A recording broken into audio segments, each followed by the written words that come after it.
Mulai ya, kuliah untuk hari ini kita lanjutkan ke bab 5, yaitu tentang bagaimana cara kita menentukan potensi-potensi masa depan kita ya dalam sebuah organisasi bisnis.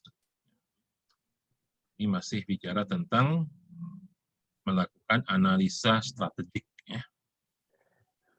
Di 5.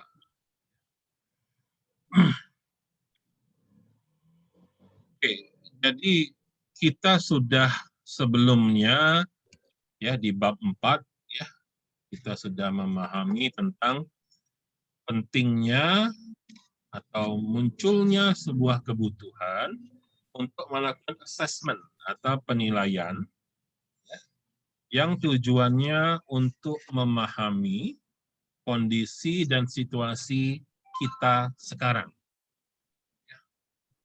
Jadi seperti tadi saya sampaikan bahwa kita dengan judul mata kuliah strategic planning, ya, perencanaan strategik. Tentunya kalau ngomong perencanaan itu ngomong tentang sesuatu yang ada di masa depan. Ya. Namun tidaklah berarti bicara masa depan itu tanpa membahas masa sekarang. Ya, saya bolak-balik selalu mengatakan bahwa apa yang akan terjadi di masa depan itu berawal dari di mana titik awal kita, starting point kita, artinya kondisi kita sekarang. Jadi di bab 4 sudah kita pelajari tentang melakukan assessment atau penilaian situasi kondisi kita sekarang, di mana banyak teknik yang dapat kita gunakan dalam memahami situasi kita sekarang. Ya, di bab 4 kita sudah pelajari bahwa bagaimana kalau kita berada dalam bisnis, tentunya akan muncul persaingan bisnis, maka teknik yang paling populer digunakan orang untuk memahami kondisi persaingan adalah 5 force porter, 5 gaya atau 5 force, 5 tekanan yang menghantam bisnis kita dalam sebuah kondisi di mana ada persaingan di sana. 5 force porter. Di mana ada 5 force. Force pertama adalah rivalry, persaingan antar pelaku-pelaku bisnis. Seperti apa persaingannya?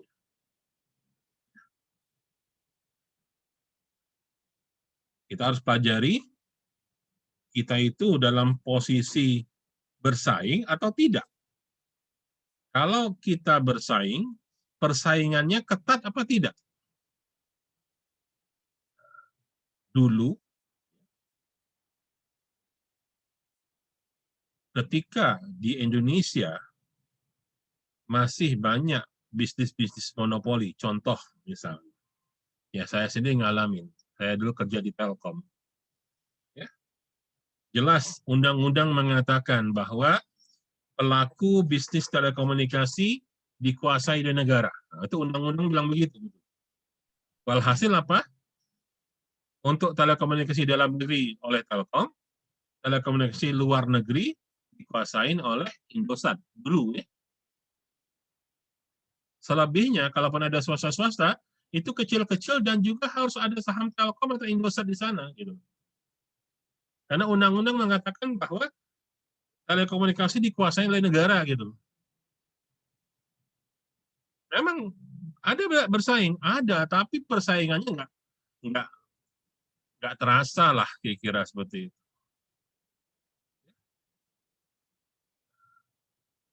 Tapi begitu undang-undang anti monopoli dibuka, diresmikan ya artinya bahwa tidak boleh ada monopoli lagi, maka yang terjadi bahwa justru misalnya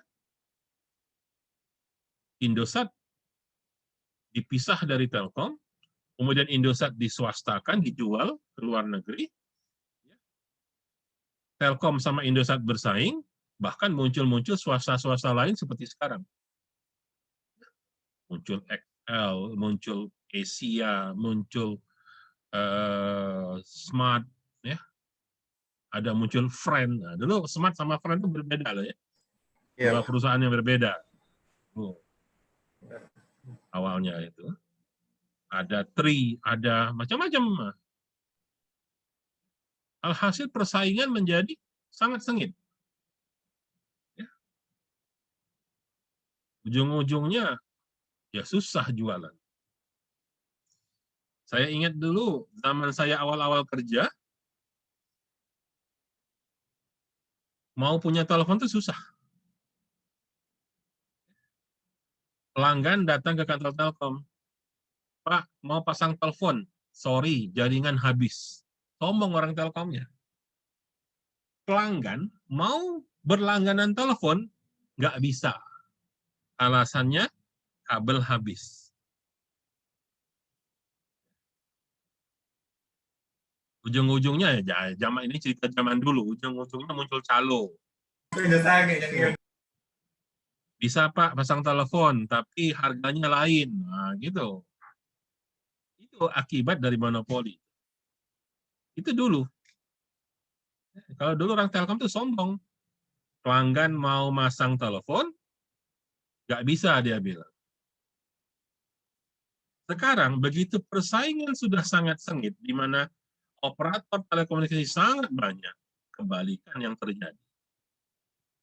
Orang Telkom ngetok-ngetok pintu rumah penduduk, Pak, mau pasang telepon nggak? Nggak, kata orang. Saya udah punya XL, saya udah punya Indosat, ya, saya udah punya Smart Friend. Itu jawaban orang sekarang. Nah, tentunya strategi-strateginya beda zaman monopoli dengan zaman persaingan. Begitu juga penerbangan. Dulu ada nggak persaingan? Ada, tapi persaingannya tidak sengit, yaitu antara Garuda dengan Merpati. Ini yang punya pemerintah. Selebihnya apa? Ada Buruk dulu. Apalagi? Ada selain Buruk, Merpati, yang masih pakai baling-baling semua itu dulu apa dulu ya? Ada lah, tapi nggak sehat lah persaingannya. Garuda pakai pesawat jet, sementara swasta pakai pesawat baling-baling semua gitu. Bukan persaingan, orang pasti milik Garuda semua dulu.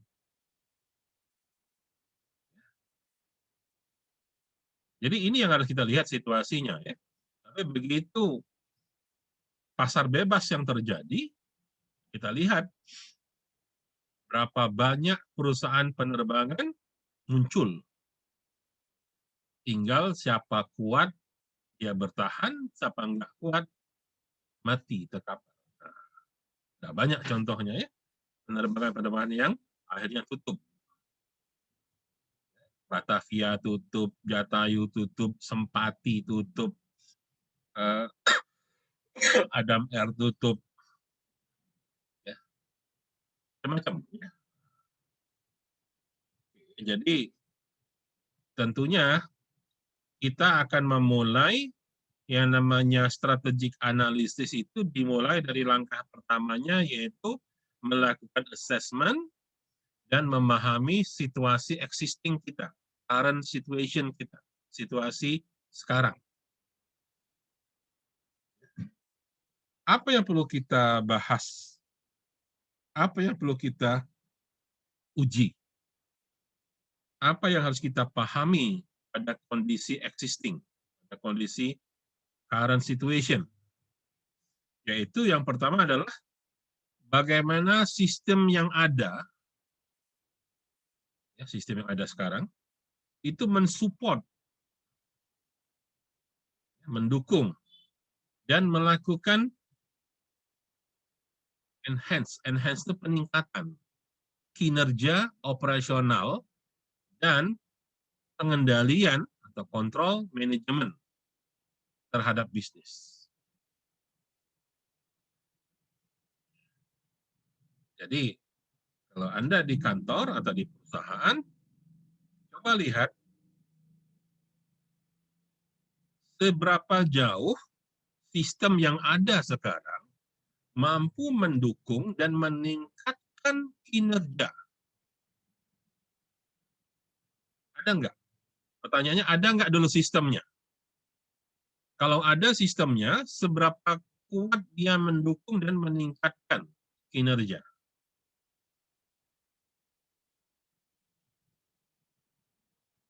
Kalau ternyata misalnya sistemnya ada sih, cuman antara ada sama tiada sistem itu nggak ngaruh misalnya,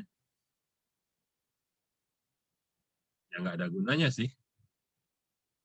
Contohnya misalnya, ada aplikasi nggak di sana? Ada. Tapi kalau komputernya rusak, keganggu nggak? Enggak. Oh, apa artinya komputer itu gitu loh. Artinya dia tidak berperan dalam mensupport dan meningkatkan kinerja. Ya sebenarnya bahasanya adalah kita ingin semakin tinggi tingkat ketergantungan kinerja terhadap komputer harusnya.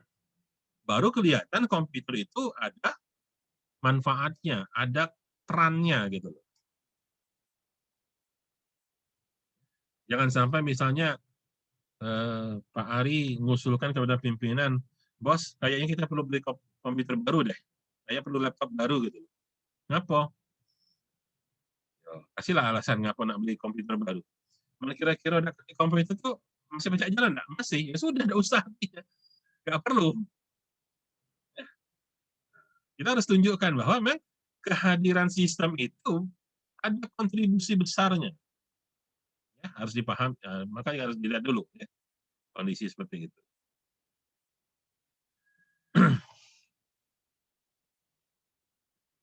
Yang kedua adalah seberapa baik sistem yang ada mampu memisahkan antara aktivitas dan fungsi-fungsi bisnis.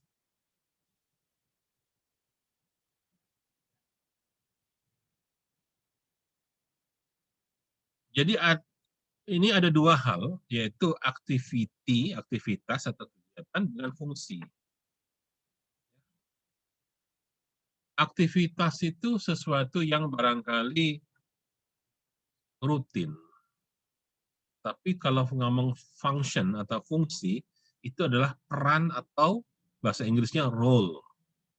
Peran itu akan berkaitan dengan kontribusinya terhadap pencapaian kinerja.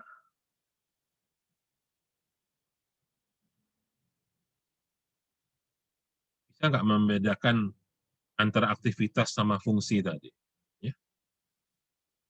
Kalau aktivitas itu yang penting jalan, ada aktivitasnya, ada kegiatannya.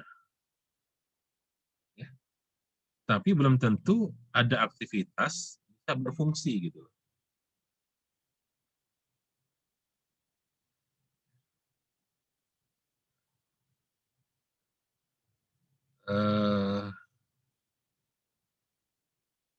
Jadi sistem itu sistem yang ada, yang sistem yang mendukung manajemen tadi, harusnya bisa memisahkan mana yang bersifat aktivitas, mana yang bersifat fungsionalitas.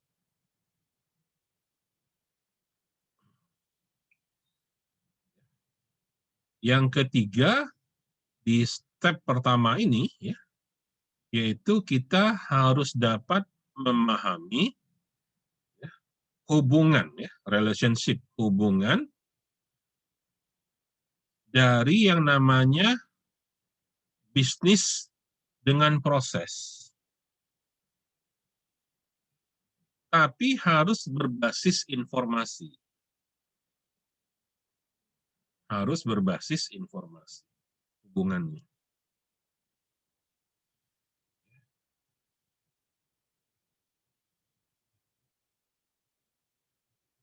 Yang keempat, harus mampu menunjukkan sistem defisiensi, kekurangan daripada sistem. Obsolescence, ya, ketertinggalan dari sistem, atau ketidakefektifan, atau rendahnya utilisasi atau manfaat dari data.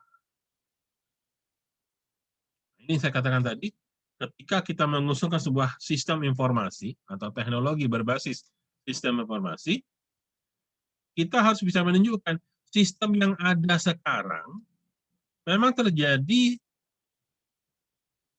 banyak kelemahan-kelemahannya, banyak kekurangan-kekurangannya. Ya. Sebab kalau tidak, kita nggak punya alasan kenapa kita harus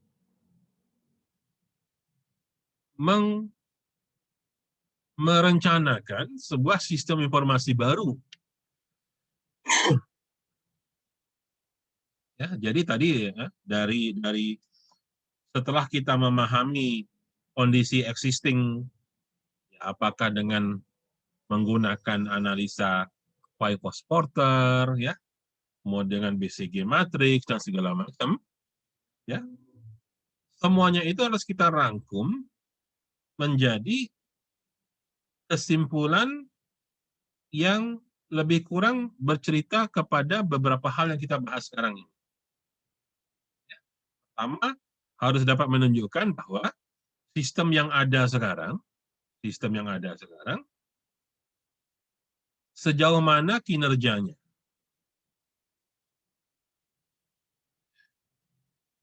Saya yakin di tempat Anda, di kantor Anda, sudah punya komputer. Ketika Anda mengusulkan sebuah komputer baru yang lebih canggih, tentunya harus tunjukkan dulu dong, komputer yang sekarang kinerjanya seperti apa. Ya. Saya itu di rumah selalu diomeli sama anak-anak. Mereka selalu membanding-bandingkan dengan saudara-saudara sepupunya. Gitu. Jadi kalau anak-anak saya itu selalu ngomong, Bapak ini pelit lah. Ya. Minta belikan laptop baru, pasti banyak pertanyaannya. Banyak pertanyaan. Kenapa harus beli baru, untuk apa ini, segala macam. Ya, sementara dia lihat saudara sepupunya, jangan kata minta laptop baru, diem aja sama omnya dikasih laptop harga 30 juta. Gitu. Apa jelas mau digunakan untuk apa? Kalau saya tanya dulu, laptop yang lama kenapa? Kalau dia bisa meyakinkan saya, Pak, laptop yang lama itu lambat, memorinya kecil. Ini saya sedang mau bikin skripsi, udah berapa kali ngetes, error terus, Pak, karena RAM-nya kecil. Oh, oke, it's fine. Baru berarti kita butuh laptop dengan prosesor yang lebih canggih, dengan RAM yang lebih besar. Nah, kira-kira seperti itu ilustrasinya. Ya. Tunjukkan dulu kondisi yang existing itu seperti apa kinerjanya. Hubungannya dengan pencapaian target bagaimana?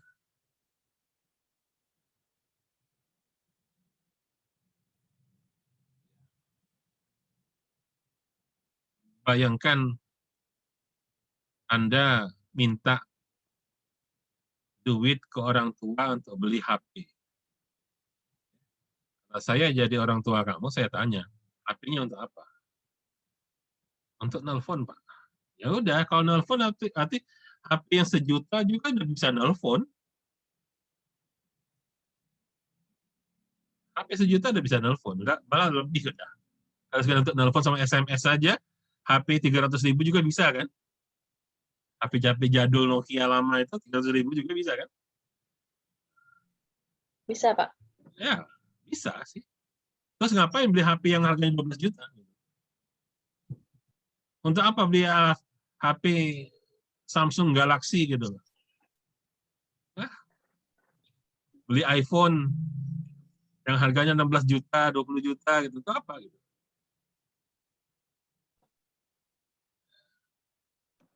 Tapi kalau ada yang bilang, Pak, saya ini gamers, saya akan bertanding, ya, sehingga kalau saya pakai HP ini pasti kalah. Saya butuh HP dengan spek yang begini, begini. Oke. Sekarang kan udah banyak orang kerja tuh nggak perlu ngantor. Ya. Banyak orang sekarang kerjanya apa? Jadi YouTuber. Ya. YouTuber. Dia butuh komputer, laptop, dalam hal ini maksud saya, untuk mengedit video-video. Ya Allah. Reza Pak, YouTuber Pak Reza Pak. Nah, ya. Tadi yang ngajarin. Ya. Ya jadi demi kebutuhan untuk jadi YouTuber, dengan asumsi, itu nanti akan menghasilkan uang, nggak ada masalah. Tapi kalau dia minta dibelikan laptop canggih, yang harganya belasan atau bahkan puluhan juta, yang ujung-ujungnya hanya nonton YouTube maksud saya gitu ya. Bukan jadi YouTuber, nonton YouTube-nya. Ngabisin kuota, nggak ada gunanya, ngabisin waktu. Itu beda situasi. Ya. Jadi, sebuah perencanaan yang baik tentunya berawal dari titik tolak yang kuat, alasan kenapa perencanaan itu perlu dilakukan. Ya, kira-kira garis besarnya itu dari step one ini, ya, satu ini. Assessing and understanding current situations. Memahami situasi sekarang itu tujuannya adalah supaya punya fundamental yang kuat kenapa kita menyusun rencana ini.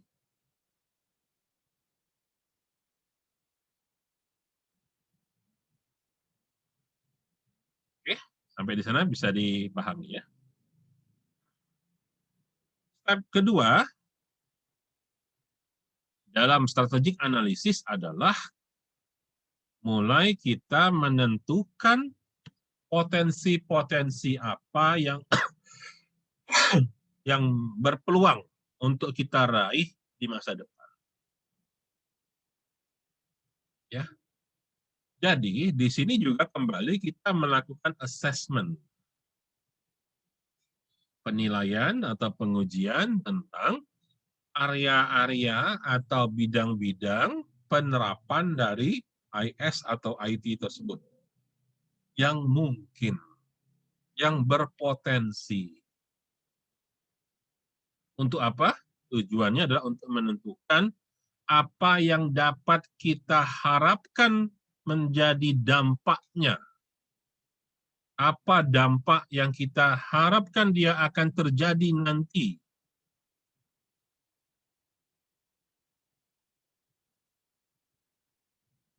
Pak, saya butuh laptop baru. Kenapa? Saya harus ngedit video lebih cepat karena jika semakin cepat editingnya, semakin cepat saya posting video-video baru di YouTube, maka AdSense-nya semakin banyak. Oh, bagus. Bagus sih.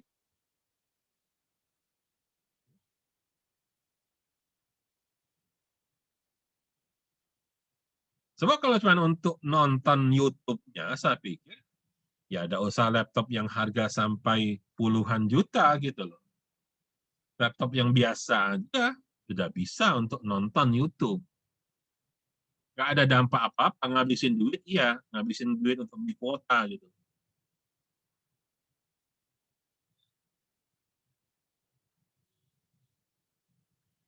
Jadi nanti dari impact atau dampak yang akan terjadi terhadap bisnis kita, tentunya kita bisa mengkaitkan dengan apa sumber daya dan tindakan action yang harus kita lakukan yang akan berkaitan dengan pencapaian target tersebut. Pencapaian tujuan tersebut. Objektif. Ya, tentunya ketika kita bicara tentang impact atau dampak terhadap bisnis, ya, dampaknya itu harus kita lihat baik dari eksternal faktor maupun internal faktor.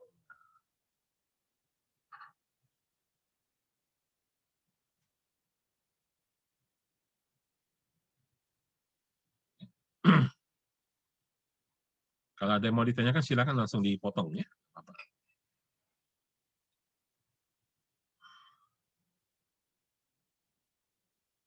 Nah, jadi sekali lagi, ketika kita mencoba menyusun strategic planning, jadi tugas yang saya berikan untuk UAS itu adalah anggap saja kamu sedang bertugas menyusun sebuah strategic planning tentang sesuatu.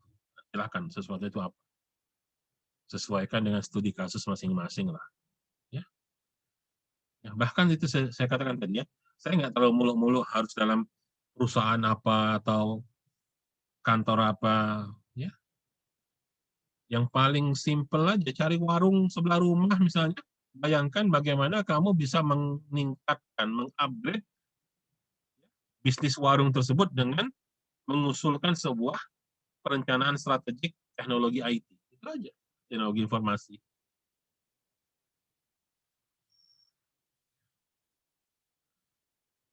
Nah, tentunya ada metodologi yang dapat kita gunakan. Ya.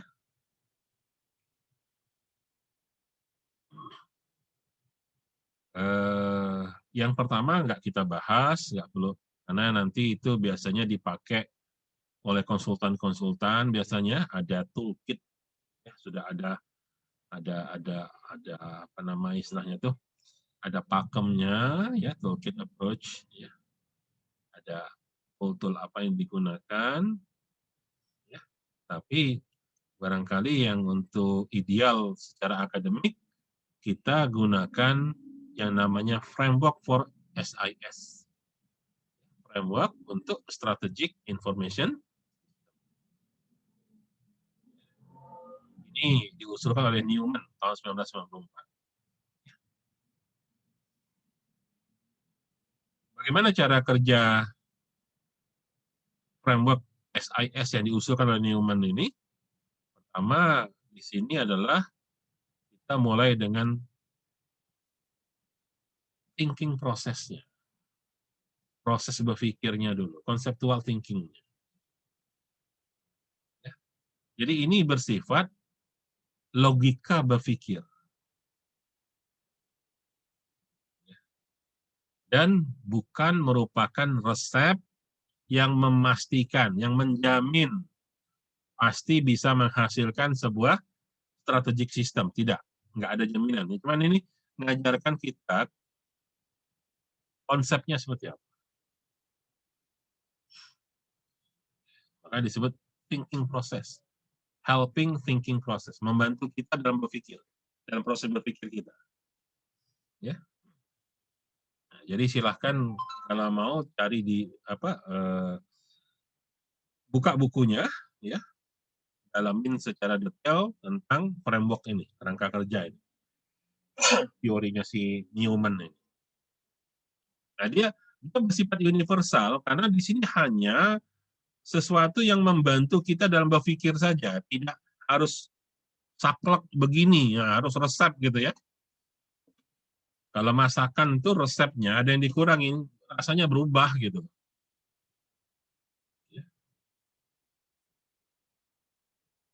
Tapi kalau di sini enggak, silakan disesuaikan. Ya. Jadi dalam studi kasus yang Anda pilih, ya coba disesuaikan saja gitu. Di sini kata not a recipe for ensuring identification of strategic system. Ini bukan resep yang menjamin ya, bisa mengidentifikasi suatu sistem strategik. Ya.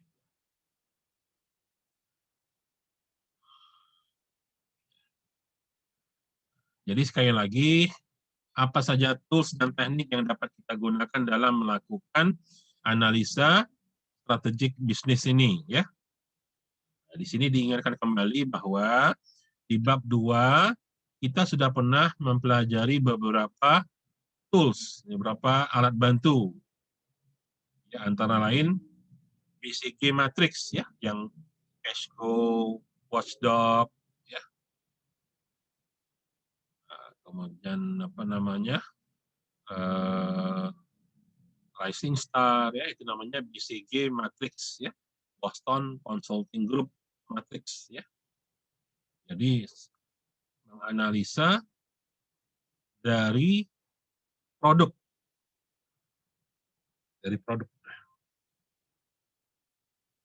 Kemudian ada Industry and Product Life Cycle.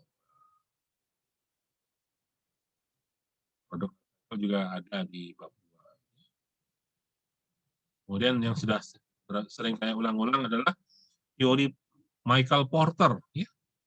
FIFOS model, Michael Porter. Nah, itu sudah.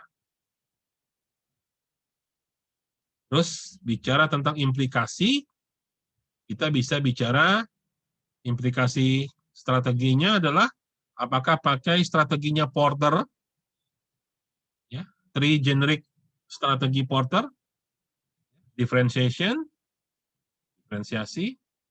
kemudian cost efektif, hemat biaya, dan yang ketiga adalah fokus atau niche market. Ada lagi Parson, ya, 6 generic IS strategy. Kemudian ada Parson dan McFarland.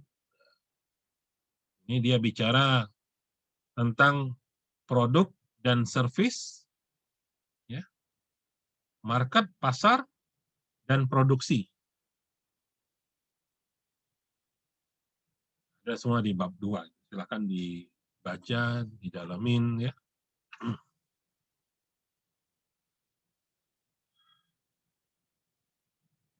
Banyak lagi yang lain-lain, ya. Ini tinggal Anda mau pakai tools yang mana, ya. Ada value chain analysis, ya, dari Porter juga, ya. Porter juga value chain analysis banyak, ya. Ada yang membahas dari sisi pelanggan, customer resource life cycle. Pelanggan kita bagaimana? Ini biasanya yang customer resource life cycle ini analisa dari sudut pandang pelanggan. Ini pelajarannya ada kaitan dengan ITSM, IT Service Management, kemudian CRM, Customer Relationship Management. Sudah ngambil belum mata kuliah itu? Kalau ITSM harusnya semester 4 sudah dong mesti. CRM saya nggak tahu. Customer Relationship Management. Jadi artinya kita bicara bisnis dari sudut pandang bagaimana melayani pelanggan gitu. Kita bicara impact bisnis, dampak terhadap bisnis itu dampak yang berkaitan dengan pelanggan. Ya tentunya makin banyak pelanggan, makin banyak yang beli produk kita harusnya. Kehilangan pelanggan berarti kehilangan pembeli. Ujung-ujungnya ya bisnis juga ke situ sama. Tentunya kalau kita bicara pelayanan IT, bagaimana cara melayani pelanggan dengan sebaik-baiknya. Telkom itu jualannya apa sih? Jualannya apa? Bisnis utamanya apa? Saya mengalami proses bagaimana mindset saya berubah, ya. Dulu dengan gelar insinyur saya masuk kerja di Telkom. Isi kepala saya itu teknologi semua. Nah, saya insinyur. Segala sesuatu dibahas dari sudut teknik, sudut teknologi. Ya, saya ngalami masa di mana Telkom masih monopoli. Awal-awal dulu, ya. Ketika saya baru tamat kuliah, saya masuk kerja, yang saya agung-agungkan itu adalah saya insinyur gitu. Ya, saya alumni Fakultas Teknik gitu. Saya memandang sebelah mata tentang orang ekonomi, orang manajemen gitu.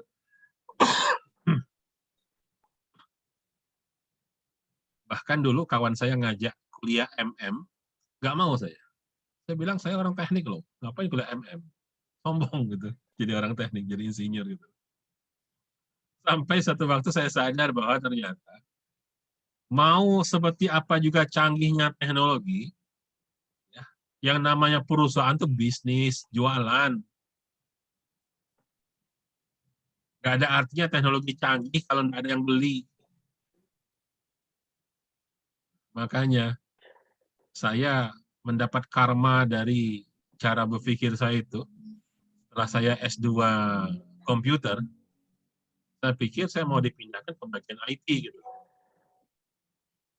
Karena dulu saya orang teknik, orang elektro ya, bagian power, satu ya, power supply gitu.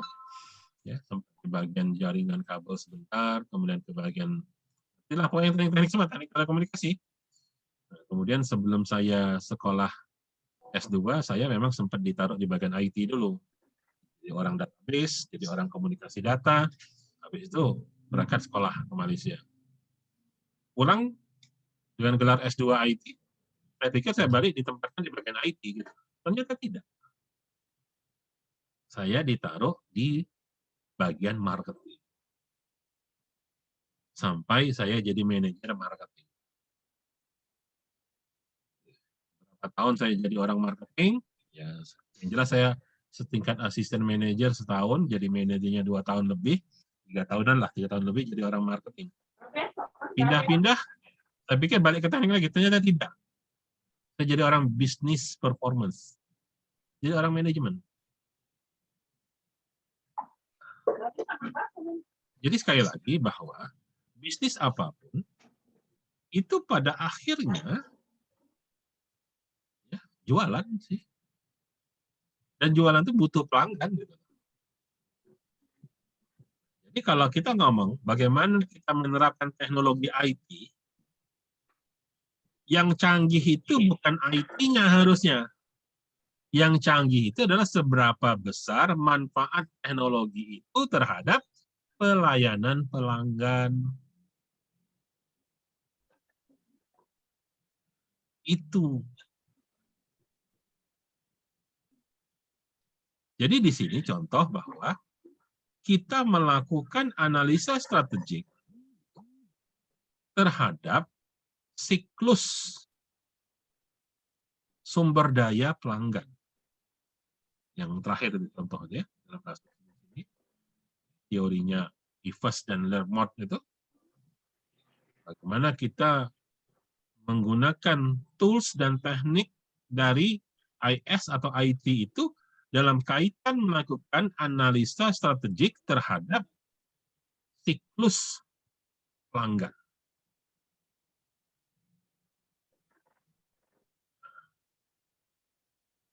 Jadi sekali lagi yang saya ingin garis bawahi menjadi pemahaman kalian adalah teknologi, oke, it's fine teknologi, silahkan teknologi itu mau diapain ya terserah. Ya. Tapi secara strategik dia harus mampu memberikan manfaat, memberikan dampak, impact-nya, hasilnya itu terhadap bisnis. Bisnisnya tinggal bisnis yang mana nih? Apakah ngomong tentang finansial, keuangan? Apakah tentang pelayanan, service? Kepuasan pelanggan, misalnya. Atau bahkan bisnis proses. Ya. Saya sendiri paling males datang ke Plaza Telkom. Dulu. Nggak tahu sekarang, sudah lama sih kantor Telkom. Kenapa? Antri. Kalau ke bank, BCA. Dulu itu pasti ngantri. Kalau sekarang, saya lihat BNI sih kayaknya. Pergi aja ke BNI manapun. Antri. Bahkan hampir semua bank-bank pemerintah menurut saya ya. Mandiri juga.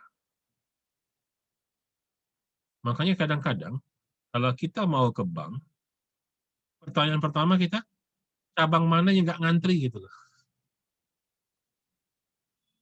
Nanya sama kan, mana sih yang enak, yang cepet, antriannya nggak lama gitu.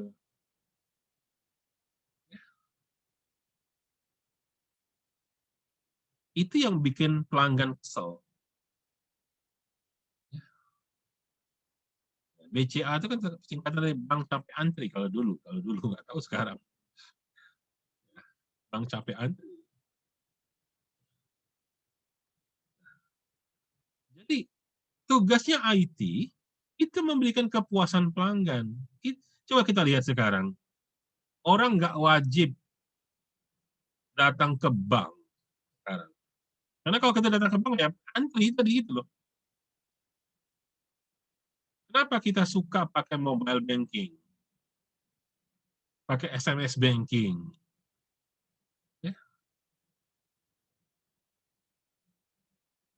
karena itu tadi, menghindari kewajiban harus datang ke bank untuk ngantri tadi. Mau transfer kemana? Tinggal pencet aja dari HP sendiri. Sebab kadang-kadang juga kalau kita ke ATM juga, ya sama aja. Kadang-kadang di mesin ATM-nya yang ngantri gitu loh. Ya dulu ya, ini saya cerita zaman dulu.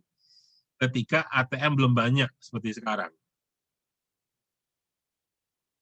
Sama aja, hanya memindahkan tempat tadinya antri di teller, sekarang antrinya di ATM. Kalau dulu dalam gedung, sekarang di luar gedung ngantrinya itu. Ketika ATM belum banyak. Jadi sebenarnya yang betul-betul pamungkasnya itu adalah ketika bank sudah menerapkan mobile banking. Orang sudah bekerja di HP-nya masing-masing. Gitu. Terasa banget. Nah sekarang berpindah cara kita menilai bank. Ya saya nggak tahu kalau kalian sudah sampai bisa menilai kualitas aplikasi nggak? Ya, kalau saya jujur ya, pakai aplikasinya Bank Mandiri, mobile banking Bank Mandiri itu lemah, ribet, masuknya ribet, kadang-kadang mau loginnya susah gitu. Hah? Bank Mandiri gitu. Iya. Kalau dibanding-bandingin masih enak pakai mobile bankingnya BNI.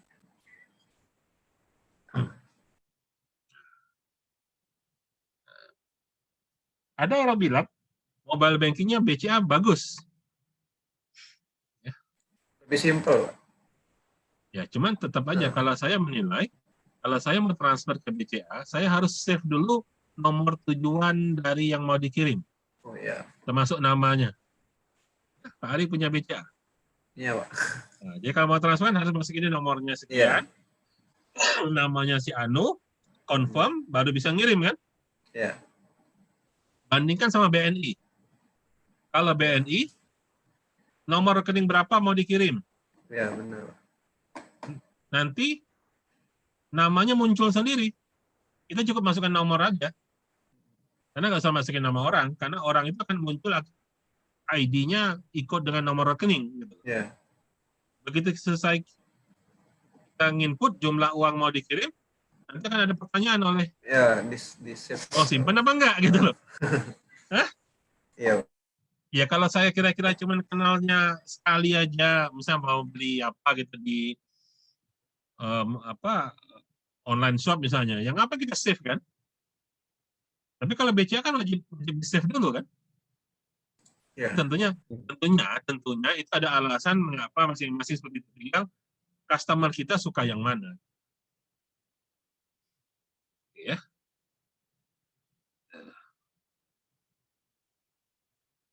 Berikutnya adalah bicara tentang application portfolio. Ya. Application portfolio. Dengan kata lain, ketika kita mau menerapkan sebuah sistem informasi, dimaksud dengan aplikasi di sini adalah sistem informasi. Ya. Sistem informasi kita itu masuk kategori apa? Nah, ya. Ini sebenarnya mencontoh BCG-nya matriks, BCG matriks. Ya, kalau masih ingat BCG matriks,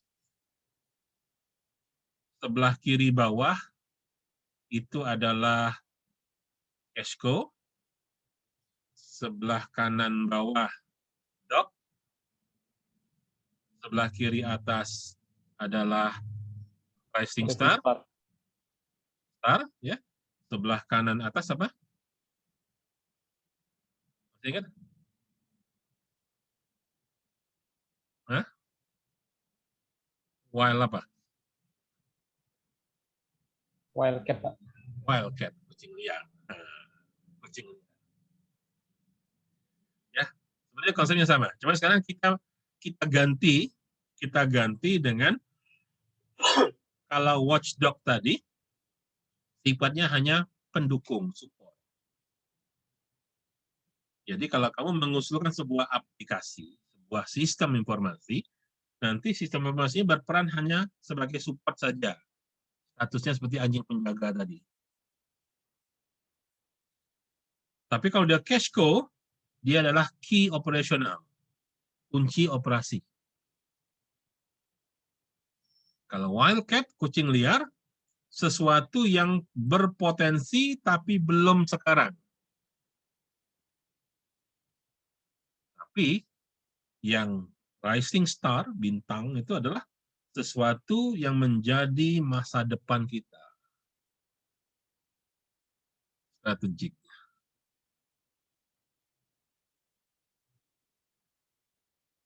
Ini Marisa sama Nyayu kalau mau dipakai teori ini dalam cara memilih suami gitu ya.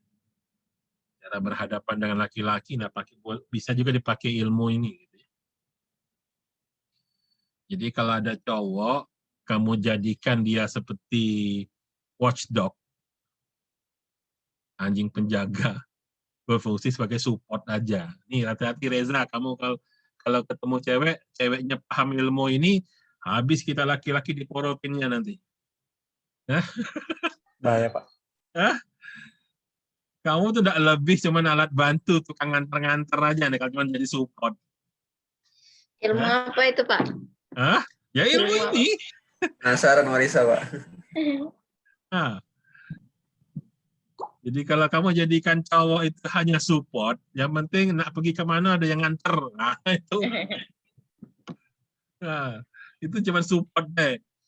Ya. Memang tidak bisa diharap lebih dari itu. Itu pula tugasnya dia. Sudah kewajiban itu, Pak. Kemudian kalau dijadikan key operasional, inilah segala sesuatu hidup kita, ya ini ya suka diporotin itu, lagi bisa diperas semua ini.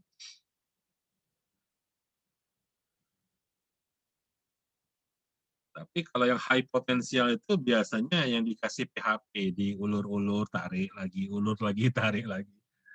Ya itu sebenarnya bagus, tapi belum jelas gitu. Antara yoida, nah itu high potensial, baru dalam daftar baik itu biasanya.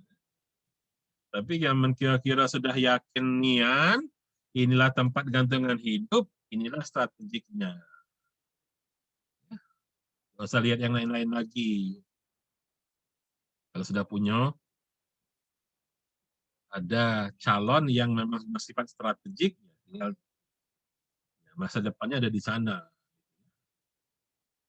Jadi, sesuatu yang bersifat strategik itu, jika aplikasi atau sistem informasi yang kita tawarkan, yang mau kita buat itu, sesuatu yang bersifat kritikal, sesuatu yang esensial untuk suksesnya bisnis di masa depan.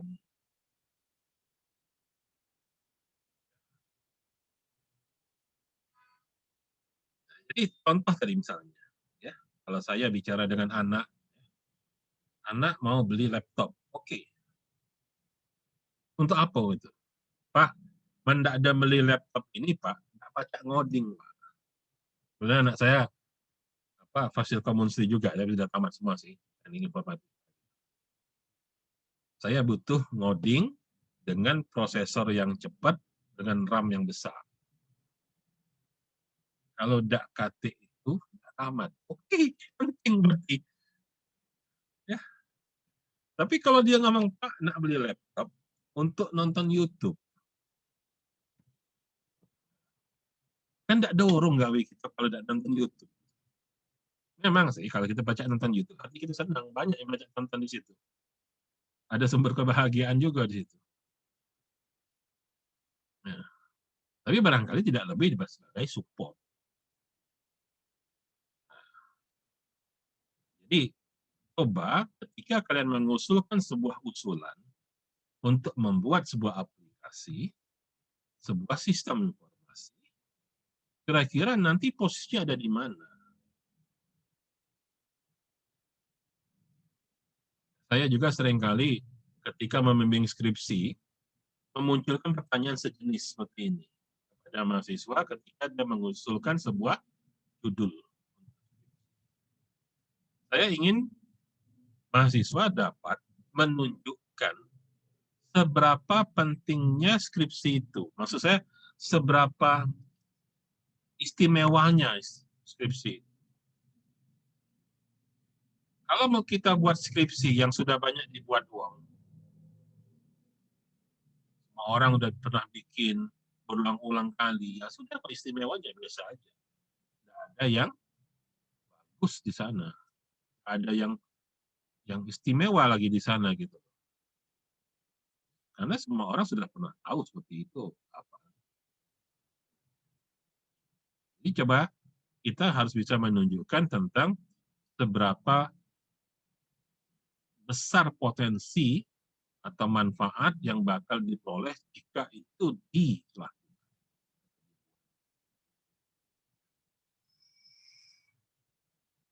Jadi banyak cara untuk dapat lebih menekankan strategi tadi sehingga kelihatan bentuk strateginya secara lebih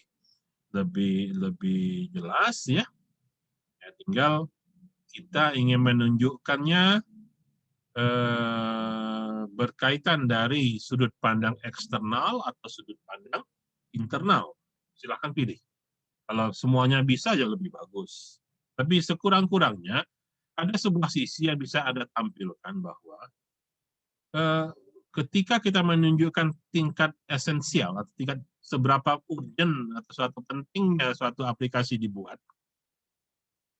atau manfaat yang bakal diperoleh nantinya, tinggal bisa menunjukkan atau menggarisbawahinya apakah dari sisi ekonomi, dari sisi penguasaan pasar, dari sisi memenangkan persaingan. Itu jika dilihat dari sudut eksternal. Atau dari sudut internal. Bahwa aplikasi ini buat demi memenuhi keinginan para pemegang saham misalnya. Aplikasi ini dibuat karena memang kita sudah punya sumber dayanya yang tersedia, sehingga tidak mengeluarkan biaya banyak karena sudah ready, semuanya serba ada. Ya sama seperti misalnya kamu mengusulkan ke ibu kamu ketika mau lebaran misalnya, Bu, ini seminggu sebelum lebaran kita buat kue ini, Pak ya. Terserah kue apa gitu ya. Kue. Kenapa? Ya bahannya lado galong. Nggak perlu beli lagi, tinggal gawe ke baik. Resource-nya sudah tersedia. Jangan sampai kita ngomong, nak buat kue, tapi bahannya belum ada, alatnya belum ada, ovennya belum ada, loyangnya belum ada, nak beli galau, ya sudah sabar kue. Yang mending beli baik sekalian, jadi. Kan lebih murah daripada harus mulai dari kompor dibeli, loyang dibeli, oven dibeli. Ya. Dan yang terakhir adalah dari sisi kompetensi. Jadi memang kita mampu membuatnya. Kompetensi. Ya. Ya. Ini ya kembali lagi ngebahas teori-teori dari Tracy dan Wiersma ya. Bagaimana tentang jalur untuk menguasai pasar dan dimensi kompetensinya, ya. Bahwa kita itu dalam berbisnis harus dapat menyeimbangkan 3 hal. Satu, seberapa akrab, seberapa intim kita dengan pelanggan. Yang kedua, kita harus dapat memiliki produk yang baik, yang menguasai pasar. Di produk kita itu memimpin dibandingkan produk-produk pesaing kita. Dan yang ketiga, dalam operasional bisnis kita melakukan bisnis yang excellent. Ini ada 3 sisi, yaitu customer, produk, dan bisnis proses. Nah, artinya, kalau kita nanti mengusulkan sebuah aplikasi, kalau bisa 3-tiganya bagus.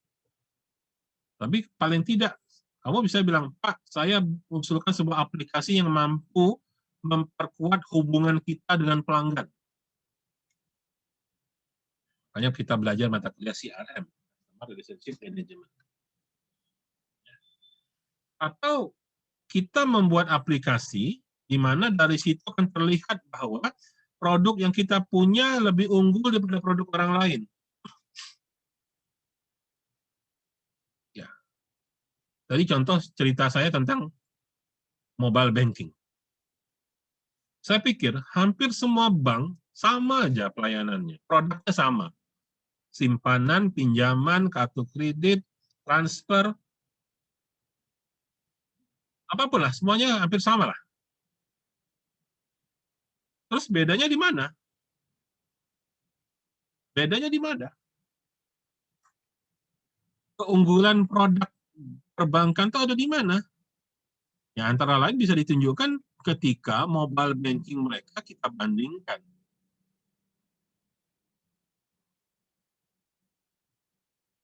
Ya. Mobile bankingnya bisa kita banding. Ya. Saya dari dulu sudah punya, ya dulu mobile bankingnya BCA tahun 90-an dulu, ya, ada malah BCA. Kemudian muncul BNI juga, ya, belum mobile banking istilahnya, masih internet banking dulu istilahnya.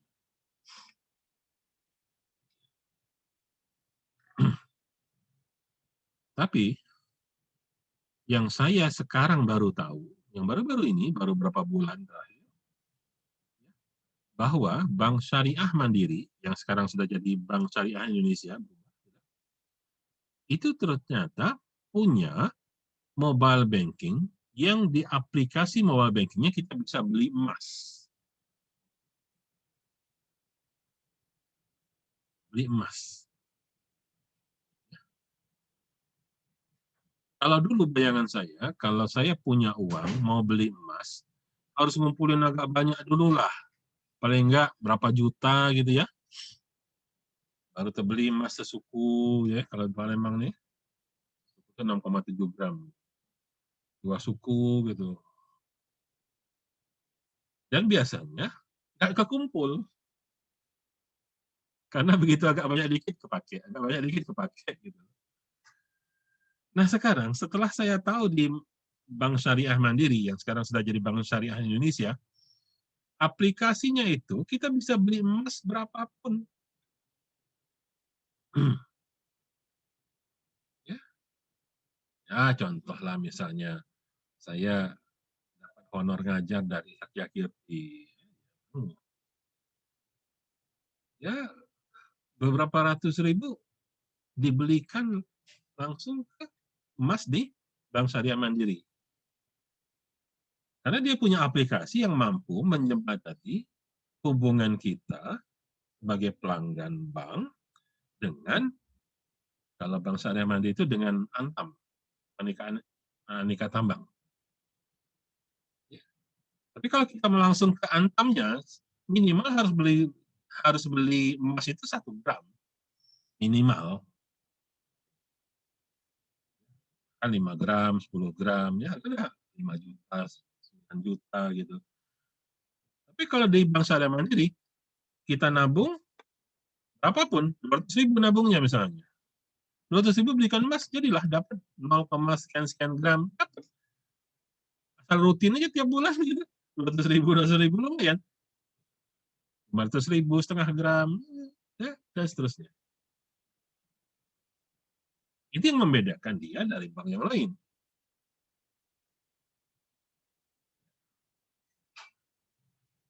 Ya kalau dulu kan harus narik dulu misalnya dari mana? Dari Mandiri apa dari BCA, 10 juta narik, untuk baru beli emas ke toko emas gitu lah. Nah, sekarang ternyata 500.000 pun oke. Saya lebih suka belanja di Tokopedia ketimbang di Lazada, walaupun saya mengenal e-commerce pertama kali adalah Lazada. Apa yang saya suka dari Tokopedia? Toh sama-sama jualan kayak Lazada juga, kayak Bukalapak juga. Tapi saya sekarang jarang buka Bukalapak, Lazada juga enggak pernah lagi sudah, selalu Tokopedia. Kenapa? Karena di Tokopedia, selain barang yang sama juga ada, dia ada fasilitas, coba kalau yang belum pernah tahu, coba aja. Kita belanja di Tokopedia, nanti ada menu yang bisa kita centang, kalau kita mau, kalau nggak mau jangan dicentang, pembulatan emas. Misalnya barang yang kita beli itu harganya 190.000. Harganya 190.000.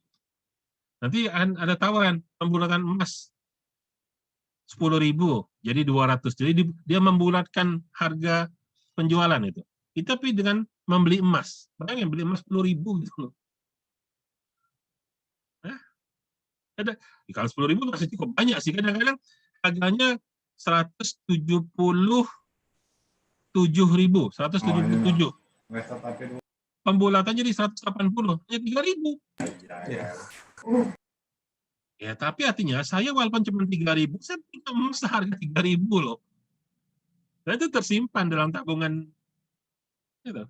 Itu nggak terasa kalau sudah setahun belanja di Tokopedia, duit-duit yang hanya pembulatan itu bisa punya emas sekian gram.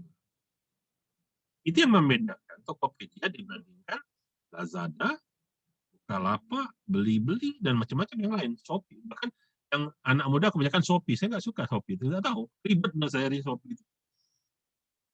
Nah inilah. Ada sebuah sistem informasi yang membuat dia menjadi product leadership.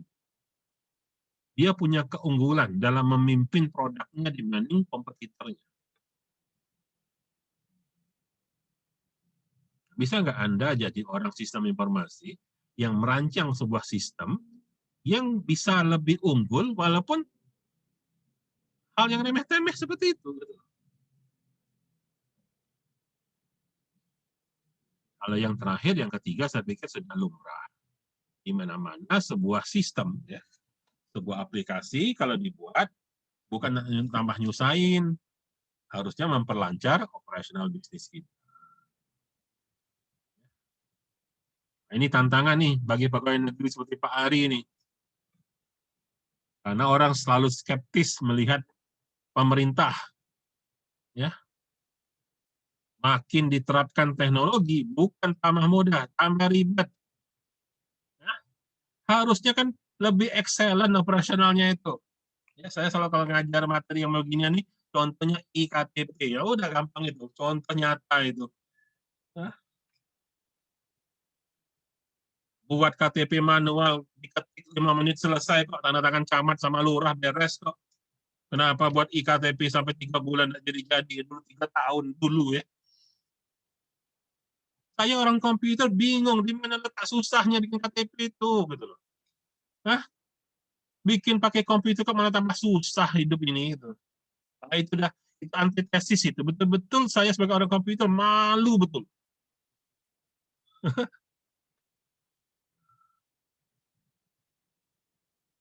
Saya pikir kalau Pak Ari nyari kasusnya di KPU ya harusnya ceritanya tentang ini harusnya. Ya. Data pemilih ya Pak. Apapun, pokoknya harusnya pemilu kita jauh lebih baik, harusnya gampangnya gitu aja. Masa sudah invest komputer bermiliar-miliar triliunan tidak lebih baik hasilnya? Itu aja. Sederhananya itu. Ya. Jadi, ya, mohon maaf nih Pak Ari, saya kasih contohnya biar supaya kita paham gitu ya. Tidakkanlah kita ngomong data pemilih, kita ngomong apa namanya, sistem yang komputerisasi, ujung-ujungnya kardusnya digembok, Pak. Kardusnya digembok. Tapi kardusnya, nah, la Allah Rabbilah, ya, itu udah contoh lah ya, itu ya. Nah, itu. Ya, saya susah ngomong lah gitu. Sama-sama maklum aja lah gitu ya. So what Ya, gitu loh. Nah, jadi apakah hadirnya teknologi yang secara cost, secara biaya, udah pasti menghabiskan biaya yang besar, mampu memberikan sebuah operasional bisnis yang excellent. Kalau nggak berhasil itu memang antitesis lah dari itu. Ya. Kalau saya sederhana, ya KPU itu adalah begitu pengumuman nggak ada calon yang protes. Ukuran saya itu aja. Harusnya semua yang berbasis IT itu transparan. Semuanya secure. Nggak ada yang perlu dikomplain lagi, nggak perlu dikomplain. Nggak usah ada MA lah, atau MK, nggak usah ada kasus-kasus dibawa ke MK. Nggak ada. Orang terima, benar saya kalah. Gitu aja sudah gitu loh. Hah? Harusnya gitu loh. Kalau masih ada yang komplain, so what dengan data kita gitu loh. Nah, ya. Nah, silahkan. Mau pakai teori yang mana, ini banyak teorinya. Ya. Ini udah saya bahas ya, operational excellence, silakan ya. Intinya harus excellent operasionalnya ya. Operational excellent, customer intimasi, kita lebih dekat dengan pelanggan, lebih mengenal karakter pelanggan ya. Dan terakhir tadi tentang produk leadership, bahwa kita punya produk-produk yang unggul dari sisi aplikasi. Oke.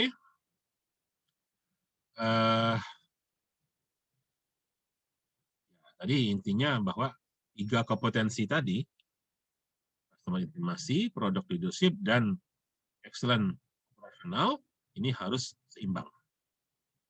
Ya, kalau bisa. Kalaupun nggak mampu tiga-tiganya, adalah yang menjadi keunggulan. Saya pikir.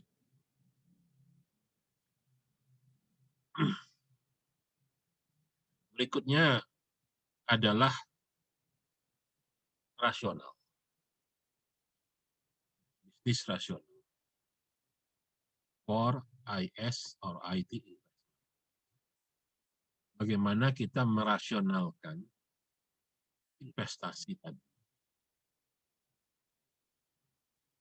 Coba kita tunjukkan seberapa baik hubungan antara investasi dengan aplikasi yang kita tawar. Ada rasionalitas di sana. Ini contoh real negara kita ini banyak hal yang nggak rasional. Sama-sama kita tahulah ya. Biaya pembuatan iktp, anggarannya tuh auzubillah min zalik. Secara investasi, ya, perencanaan investasinya, anggaran di DPR-nya. Cuman begitu udah jadi, saya bingung loh apa gitu. Nah, sekarang KTP ini, kalau udah jadi, mau diapain ini? Hah? Ini nggak sedikit biayanya loh, triliunan ini. Terus sisi manfaatnya apa? Bawa ke puskesmas, mau berobat ke puskesmas. Masih ngisi formulir.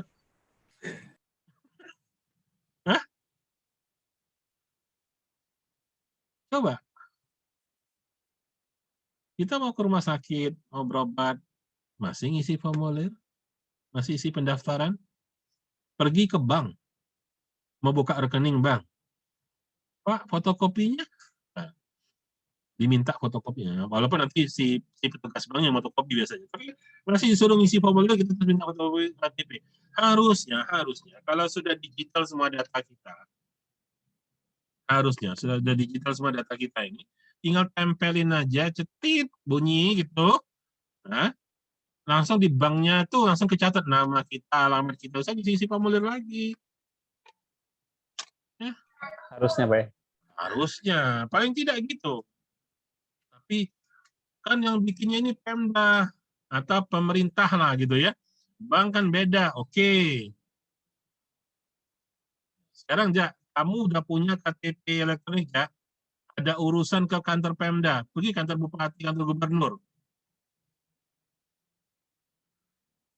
Masih ngisi formulir juga. Iya, Pak. Jadi dengan kata lain, pemerintah sendiri gunakannya untuk apa? Jadi rasional nggak antara perencanaan anggaran investasi yang digunakan untuk usulan sebuah sistem atau aplikasi tersebut dengan manfaatnya?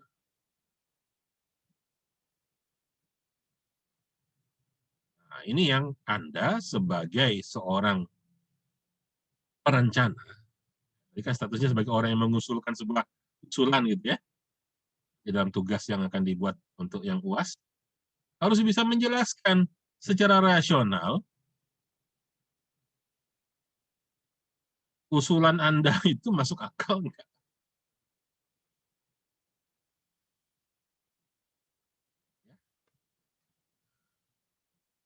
Kalau yang orang SI kan belajar ada manajemen akuntansi kan? Nah, ilmu akuntansinya sedikit lah, kita ngerti lah, gitu kan? Yang namanya aktiva, pasiva, usulan anggaran, keuangan, segala macam silahkan. Yang namanya return of investment, ya, macam. Dan berikutnya, yang juga tidak kalah penting adalah ketika kita mengusulkan sesuatu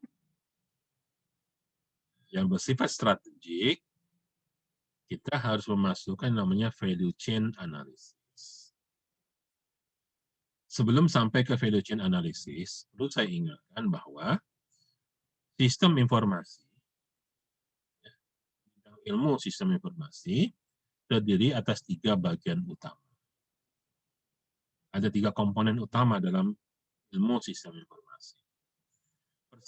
Pertama adalah tentunya bagian teknologi.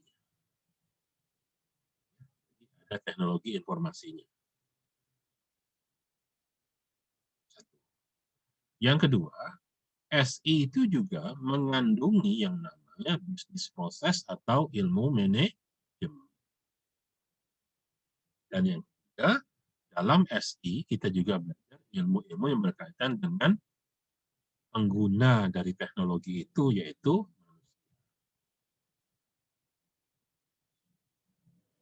jadi SI selalu merupakan gabungan dari 3 hal.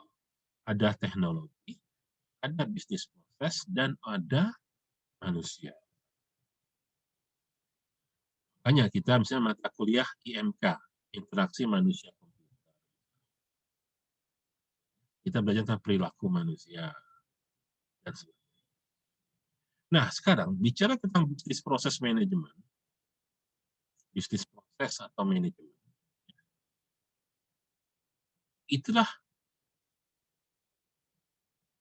bagian atau tempat ketika kita melakukan value chain analysis. Yang namanya proses. Proses itu mengubah sesuatu menjadi sesuatu yang lain. Proses itu mengubah input menjadi output. Mengubah input menjadi output. Nah, terkadang proses input bahan dasar sampai dia menjadi barang final, produk akhirnya, itu terkadang tidak hanya ada satu proses.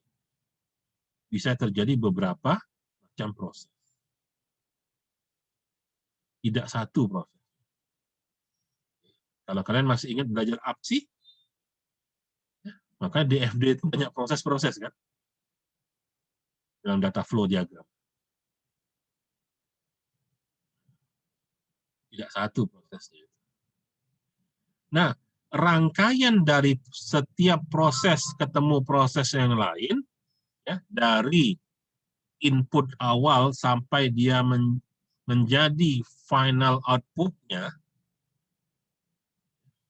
itu ada rantainya, ada mata rantainya. Proses 1 masuk proses 2 masuk ke proses 3, dan seterusnya.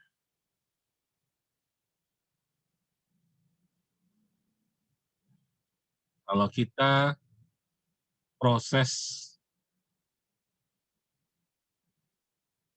memasak aja, mulai dari bahan baku, belanja, sayur, ikan, ya, beras dari pasar, itu proses sendiri. Output dari belanja tadi menjadi input untuk proses berikutnya, yaitu proses membersihkan. Kan di siang, ya, sayurnya dicuci, beras dicuci. Jadi proses membersihkan.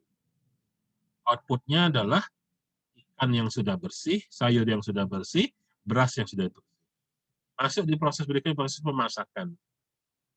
Ikan diapain? Digoreng misalnya. Sayur ditumis. Itu ada input, ada output, input, ada output. Nah, gabungan dari seluruh proses tadi, itu disebut dengan rantai proses. Rantai dalam bahasa Inggris adalah chain. Kata kunci yang disebut proses itu jika ada nilai yang berubah ketika input menjadi output. Input berubah jadi output, harus ada nilai yang berubah. Tentunya yang kita harapkan jadi tambah lagi.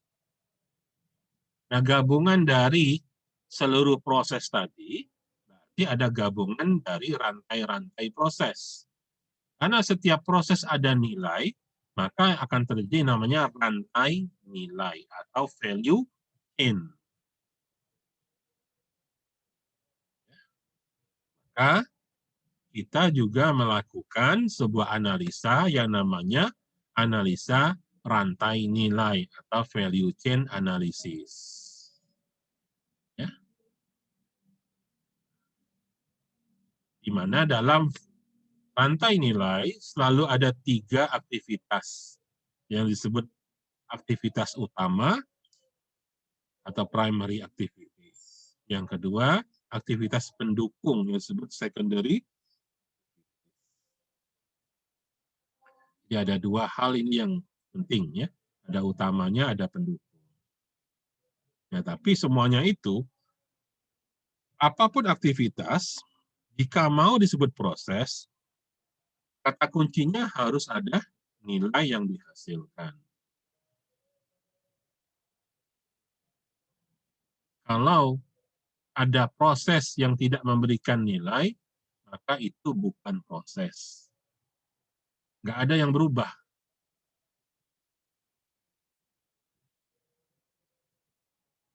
Nggak ada yang berubah.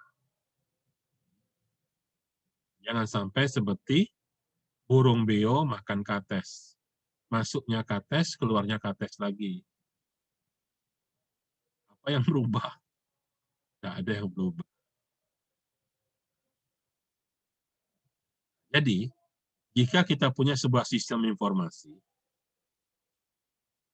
jika kita akan membuat sebuah sistem informasi, pastikan sistem itu memberikan sebuah perubahan terhadap nilai dari proses.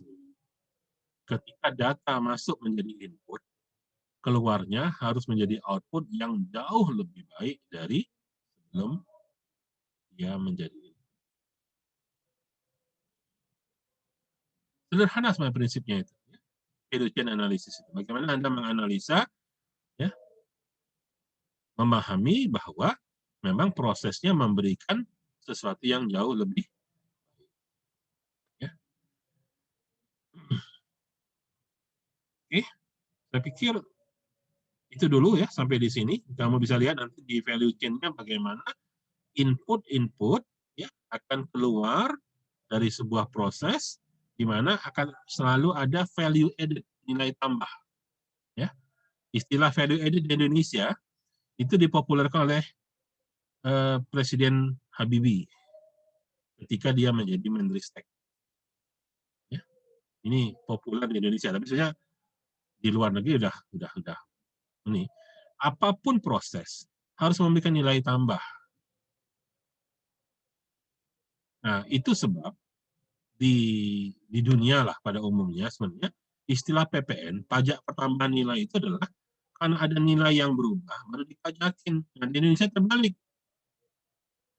Yang penting pajaknya. Padahal nggak ada yang berubah gitu. Jadi kalau saya itu punya ikan gabus, ya, saya jual. Tapi yang saya jual itu, kalau saya masih jual ikan gabus juga, itu tidak ada perubahan apa-apa. Seharusnya nggak kena pajak pertambahan nilai. Tapi ketika saya beli ikan gabus, terus saya olah, saya masak jadi pempek. Nah, pempek itu pantas dikasih pajak. Karena harga pempek tentunya tidak lagi sama dengan harga ikan gabus tadi. Ada pertambahan nilai. Jadi misalnya ikan gabusnya sekilo. Berapa harga ikan gabus sekilo sekarang? 80.000 lah katakanlah. 80.000 itu saya buat pempek, jadinya katakanlah 100 biji. Bulat-bulat adaan itu. Jika satu bulat itu 3.000, maka harganya di 300.000. Ada modal saya tadi 100.000. 80.000, ikannya tambahkan sagunya, tambah ini katakanlah 150.000 lah modal buat pempek tadi. Saya bisa jual pempek harga 3.000 sebanyak 100 biji, maka saya akan dapat 300.000. Maka tadi modal 150 jadi 300.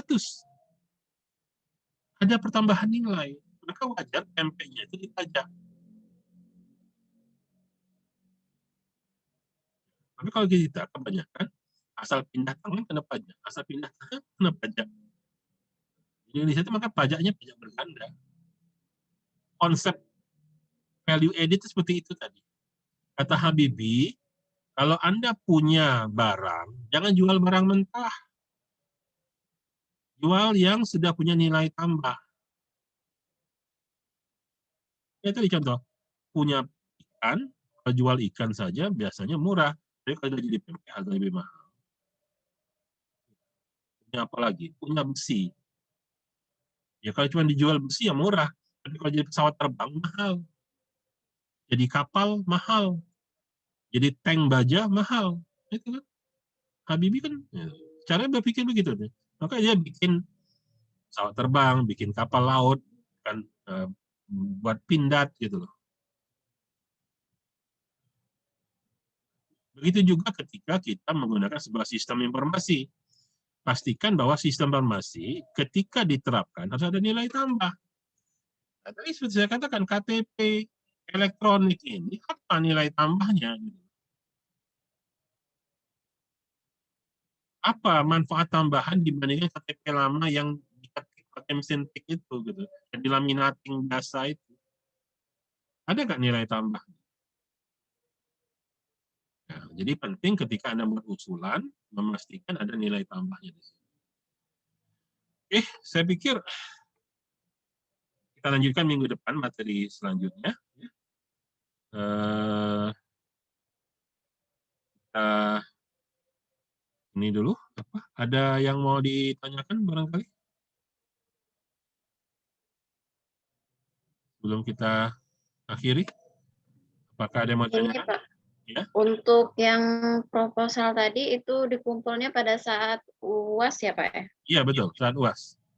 Berarti UAS kita nggak pakai soal lagi ya Pak ya? Enggak. Jadi makanya ujiannya ya itu tadi, presentasi tadi. Biar saya bisa lebih menilai secara komprehensif pemahaman kalian. Oke? Ya. Silahkan nanti Nyayu yang mungkin baru bergabung di terakhir, silahkan bertanya sama kawan-kawan tentang tugas tadi untuk pengganti mata kuliah yang minggu lalu ya. Jadi awal yang lalu saya anggap sebagai pembahasan tentang tugas akhir ya, tugas UAS gitu. Oke? Baik, Pak. Kalau tidak ada, kita akhiri. Terima kasih atas perhatiannya. Assalamualaikum warahmatullahi wabarakatuh. Waalaikumsalam. Waalaikumsalam warahmatullahi wabarakatuh.